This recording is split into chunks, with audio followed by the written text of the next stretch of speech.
দূর দূর, হঠাৎ করে কেন যে এত চুল ঝরছে বুঝতেই পারছি না। কতদিন হয়ে গেল চুল ওঠা আর থামছেই না। না, এমন হতে থাকলে তো মাথায় টাক পড়ে যাবে। না, আজ রাজবৈদ্যের কাছে পরামর্শ নিতে হবে। কি ব্যাপার মহারাজ, আজ আপনাকে এমন চিন্তিত দেখাচ্ছে কেন? জীবনে বড় দুঃখ গোপাল, মন মেজাজ একদম ভালো নেই। সে কি হয়েছে মহারাজ? গোপাল থাকতে দুঃখ কিসের? আর বলো না, মাথার চুলগুলো আজকাল ঝড়ে পড়া পাতার মতো পটপট করে ঝরে যাচ্ছে। আমি তো জানি কেন এমন হচ্ছে, কিন্তু এখনই মুখ খুললে চলবে না। আর একটু বেশি বিপদ বাড়লে তখন মাঠে নামবো। তাই বলুন। এ তো খুব ছোট ব্যাপার, চুল ঝরলে টাক পড়বে, আর সেটা পড়া কত ভালো জানেন? কথায় আছে, যত বড় টাক তত বেশি টাকা। তুমি চুপ করো তো বাপু। যদি টাক থাকলেই টাকা হতো, তাহলে তোমার টাকা কোথায়? যেটা বোঝো না সেটা নিয়ে কথা বলো না। তাই না তাই, মহারাজের ঝরছে চুল, চিন্তার ভাঁজ মাথায়। গোপাল যতই চেষ্টা করুক, চিড়ে ভিজবে না কথায়। তোমরা সকলে থামো তো দেখি। ও রাজবৈদ্য, তুমি এর কিছু উপায় বলো। আগে মহারাজ, অনেক সময় দেহে ওই লৌহের পরিমাণ কমে গেলে এমন চুল ঝরে। আপনি বরং পালং শাক, ওই কিশমিশ, কলা ও আরো কিছু ফল আমি বলে দিচ্ছি, সেগুলো বেশি করে খান। আচ্ছা আচ্ছা আচ্ছা, তবে তাই করে দেখি।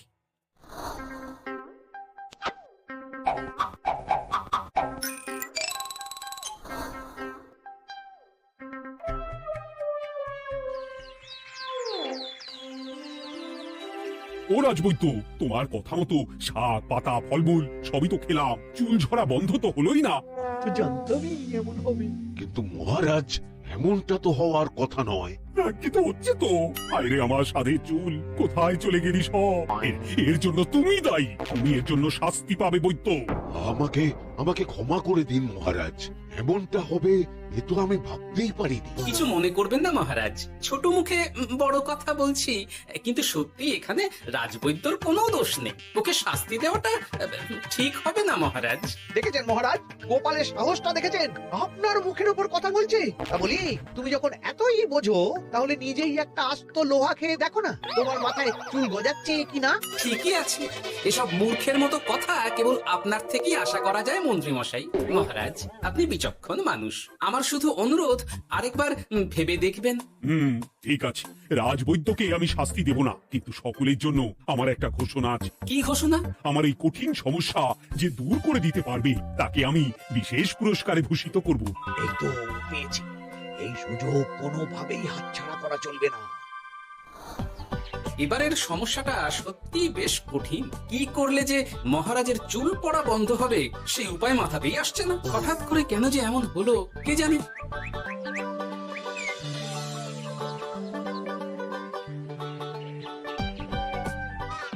মা, তুমি এসে গেছো? একটু বসো, আমি তেলটা মেখেই হাত ধুয়ে খাবারটা বাড়ছি। হ্যাঁ, সে ঠিক আছে, কিন্তু তুমি কিসের তেল মাখছো এটা? কি আবার মাথার চুলের তেল? এখানেও চুল, ওদিকে মহারাজেরও চুল ঝরে পড়া নিয়ে আমরা সবাই হিমশিম খাচ্ছি গিন্নি। আরে, মহারাজের অত সুন্দর কালো চুলগুলো ঝরে যাচ্ছে, এ তো ভারী দুঃখের কথা। সে আর বলতে। ওই জন্যই তো আমি বাবা মাথায় এই জড়িবুটি তেল মাখি।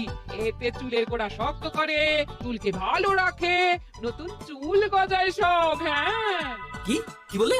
নতুন চুলও গজায়? সত্যি? হ্যাঁ। বাহ, তাহলে আর চিন্তা কি। আমাকে এই তেলটা একটু দিতে পারবে গিন্নি? মহারাজকে দিয়ে আসি। উনি বলেছেন যে ওনার সমস্যা দূর করতে পারবে তাকে উনি পুরস্কার দেবেন। ওমা, এই তাই নাকি? এই তো দারুণ ব্যাপার গো। নাও নাও নাও, তেলখানা নিয়ে মহারাজকে কাল দিয়ে এসো তাহলে। আর জানিয়ে দিও, দিনে 2 বার কিন্তু তেল মাখতেই হবে। হ্যাঁ। আচ্ছা, ঠিক আছে।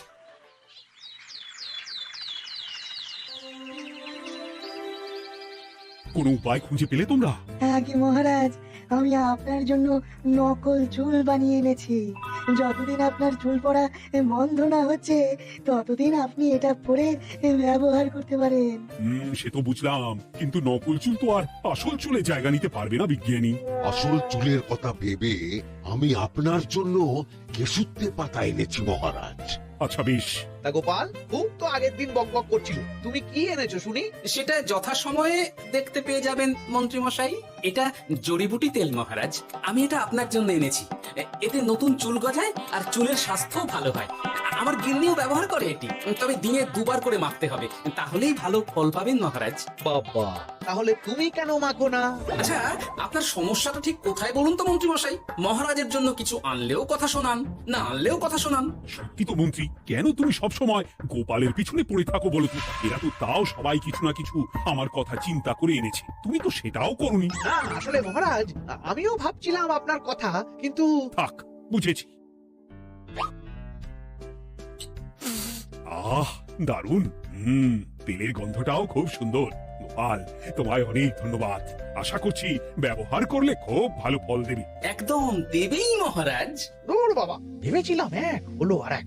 কোথা দিয়ে যে গোপালটা মাঝখান দিয়ে এসে নাক গলিয়ে ঢুকে পড়ে, খুব শক্ত পুরস্কার নেওয়ার। দেখাচ্ছি মজা।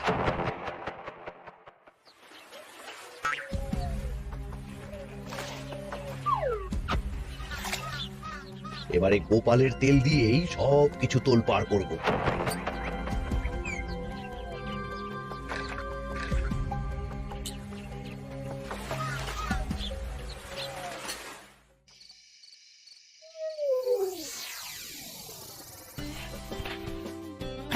ব্যাস, হয়ে গেল 2 বার মাখা। গোপাল বলেছিল এতেই ভালো ফল পাবো, কিন্তু এখন মাখার পর মাথাটা কেমন জ্বালা জ্বালা করছে মনে হচ্ছে। হয়তো নতুন চুল গজাবে বলে এমন হচ্ছে। কাল সকালে বোঝা যাবে। এতক্ষণে বোধ হয় ছোট ছোট চুল গজিয়েই গেছে। কি এটা চুল গজানোর তেল ছিল নাকি পড়ে যাওয়ার? ভগবান, যেটুকু বাকি ছিল সেটাও ঝরে পড়ে টাক পড়েই গেল। গোপালই হলো যত নষ্টের গোড়া। আজ আসুক সভায়।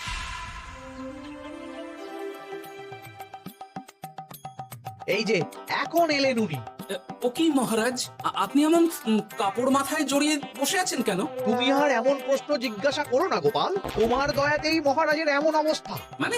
মানেটা আমি তোমায় দেখাচ্ছি, দাঁড়াও। এই যে গোপালের দেওয়া তেল মেখেই আমার এমন হয়েছে, আর তার জন্য আমি তোমাকে কোনোদিনও ক্ষমা করব না গোপাল। বিশ্বাস করুন মহারাজ, আমার গিন্নিও মাখে এই তেল, কিন্তু এমন কিছু তো এখনো পর্যন্ত ঘটেনি। আমি আর কিচ্ছু শুনতে চাই না। আমার মাথা ভর্তি চুল আমি ফেরত চাই। যতদিন না আমার মাথার সব চুল ফিরে আসছে ততদিন আমি তোমার মুখও দেখতে চাই না। মহারাজ, আপনার কোনো চিন্তা নেই, আমি তো আছি। এবার এই সমস্যার একটা সমাধান আমি করেই ছাড়বো। কি ব্যাপার, মন্ত্রী মশাই এত লাফাচ্ছে কেন? এসবের পেছনে আবার ওনার হাত নেই তো? না, ব্যাপারটা পরে দেখতে হচ্ছে।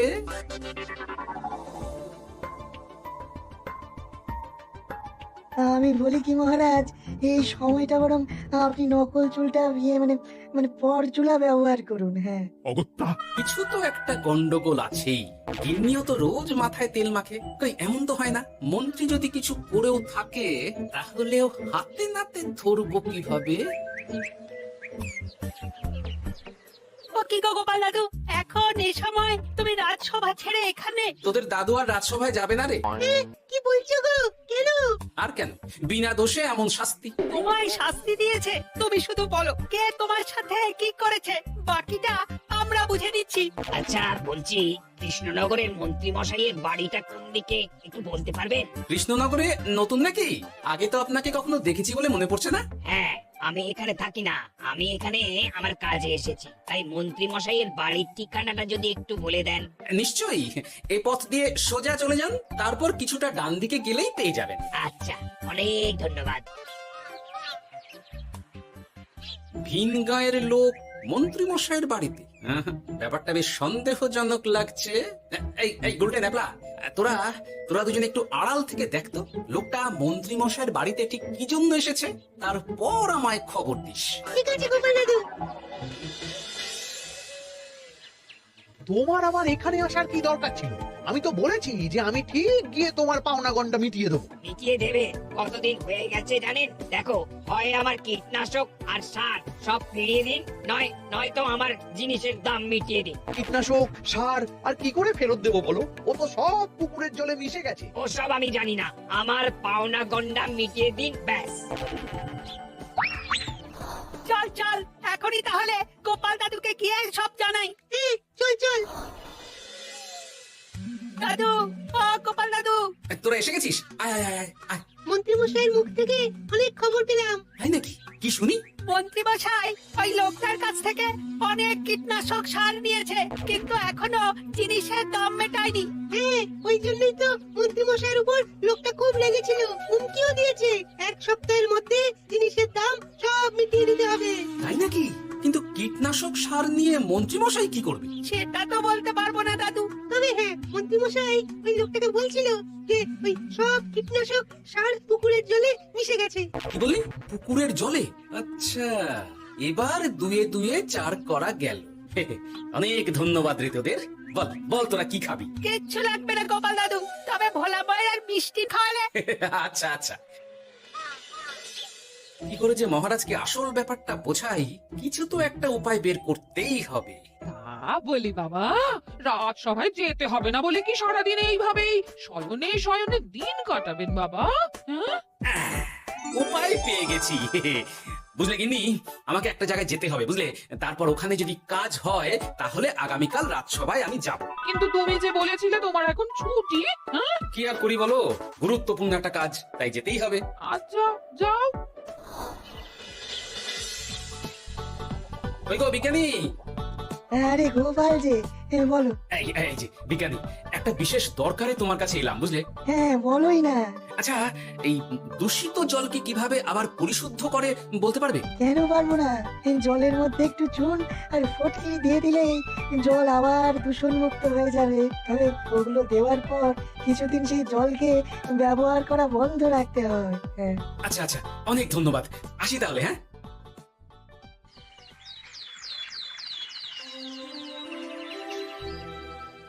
ছায়া পড়েছে, ছায়া পড়েছে। আমি বেশ বুঝতে পারছি তার ছায়া পড়েছে এখানে। কার ছায়া পড়েছে? আজকাল তোর মাথা থেকে অনেক চুল ঝরে পড়ছে, তাই না? আগে হ্যাঁ সাধু বাবা, আপনি একদম ঠিক কথা বলেছেন। ও বাবা, এই আবার কোথা থেকে উদয় হলো? আরে আমি একা গিয়ে সেই স্নানের পুকুর পরিদর্শন করতে চাই। যথা আজ্ঞা বাবা।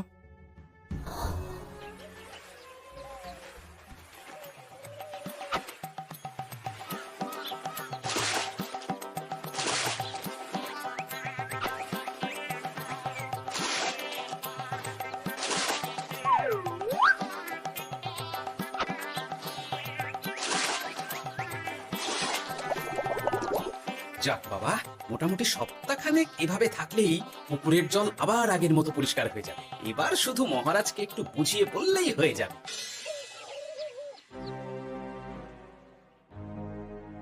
কি বুঝলেন সাধু বাবা? আমার অনুমানটাই ঠিক ছিল। পুকুরের জলে কালো ছায়া পড়েছে, কুদৃষ্টি পড়েছে, তাই এমন হচ্ছে। সে কি? কি কালো ছায়া? যত সব বাজে কথা। জল দূষণ করলাম আমি, আর দোষ পড়ছে কালো ছায়ার উপর। তাহলে এখন কি হবে? চিন্তার কোনো কারণ নেই। আমি মন্ত্রপুত ভস্য ছড়িয়ে দিয়েছি। এক সপ্তাহ ওই পুকুরের জল স্পর্শ তো দূর, পুকুরের কাছেও যাওয়া নিষেধ। তাহলে এখন মোহনের কি হবে? যথাজ্ঞা সাধু বাবা। ও কি, তাহলে মহারাজ এতদিন স্নান করবেন কোথায়? সে কথা কাউকে চিন্তা করতে হবে না। মহারাজের উপরে কালো ছায়া পড়া জল পড়েছে, তাই আগে সেটা শোধন করতে হবে। আমাকে তাহলে কি করতে হবে সাধু বাবা? আমার শিষ্য গোপাল আমাকে আগেই এই বিষয়ে জানিয়েছিল। আমি তার হাত দিয়েই তোর স্নানের জল পাঠিয়ে দেব। তাই আগামী এক সপ্তাহ সেই জল দিয়েই তোকে স্নান করতে হবে। কি গোপাল? দেখছো তো মন্ত্রী, গোপাল আমাকে কত ভালোবাসে। আমি ওকে কত কথা শোনালাম, কিন্তু না না না না, কাল থেকেই আমি আবার গোপালকে রাজসভায় ডেকে আনবো। আমি আসছি, আমার কাজ হয়ে গেছে। আর হ্যাঁ, তোর স্নানের পুকুরের চারিদিকে প্রহরীর বন্দোবস্ত কর, কাক পক্ষীও যেন ওখানে প্রবেশ করতে না পারে। আচ্ছা বাবা, আচ্ছা।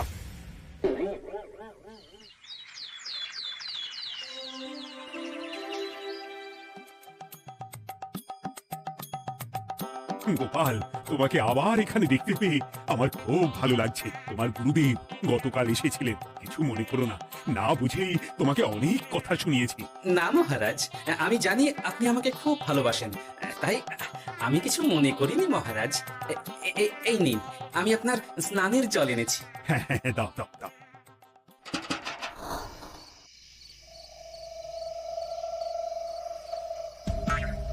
ও বাবা, পুকুরের কাছে যে গিয়ে দেখবো সে উপায় নেই। চারপাশে প্রহরীতে ভর্তি, তাহলে কি সত্যি সত্যি কালো ছায়া পড়েছে? ভালোই হলো, পাওনাদারকে বলে দেবো কীটনাশকটা জালি ছিল। হি।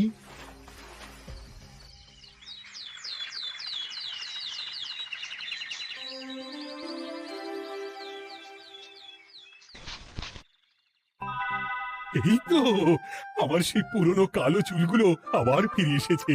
আহা, কি যে আনন্দ হচ্ছে দেখে। আজ 1 সপ্তাহ সম্পূর্ণ হলো গোপালের জন্য আমার স্নানের পুকুর থেকে কালো ছায়া দূর হয়েছে। আমাকে এই সমস্যা থেকে দূর করার জন্য আমি গোপালকে 100টি মোহর উপহার দিতে চাই। ধন্যবাদ মহারাজ। দূর, আমার আর ভালো লাগে না। সব সময় গোপালই মোহর পায়, এটা তো আমার পাওয়ার কথা ছিল। এদিকে আজকে পাওনাদারও আসবে।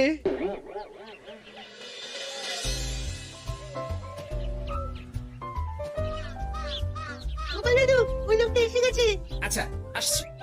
এটা তো মন্ত্রীর বাড়ির দিকে রাস্তা, আমরা তাহলে ওদিকে কেন যাচ্ছি গোপাল? আপনার পুকুরের আসল রহস্যটা কি সেটা আপনি জানবেন না মহারাজ? মানে নিজের চোখেই দেখুন, তাহলে বুঝতে পারবেন। আরেকটু সময় দাও আমায় ভাই, এমনিতেও তোমার কীটনাশক কোনো কাজের নয়। কি এখন এসব কথা? আর একদিনও সময় দিতে পারছি না। একটু বোঝো, একটু। সব আমি মহারাজের পুকুরের জলে মিশিয়ে দিয়েছি। মন্ত্রী, তুমি তাহলে সেই কালো ছায়া? মহারাজ, আপনার পর্দা ফাঁস হয়ে গেছে মন্ত্রী মশাই, তুমি তাহলে সবটা জানতে? একদম প্রথম থেকে। এই রে, খুব জোর ফেঁসেছি। এদিকে পাওনাদার, ওদিকে মহারাজ, এখান থেকে কেটে পড়তে হবে। এই, গন্ডগোল করে আবার পালানো হচ্ছে কবে রে? বলো কেন করেছিলে? মহারাজ, আমি ভেবেছিলাম আপনার সব চুল উঠে গেলে আমি আপনার কাছ থেকে চুল গজানোর ওষুধ দেওয়ার নামে অনেক টাকা লুটবো। কিন্তু সেই ভাবনা ভাবনাই থেকে গেল, সেগুলো যে বালি হয়ে গেল।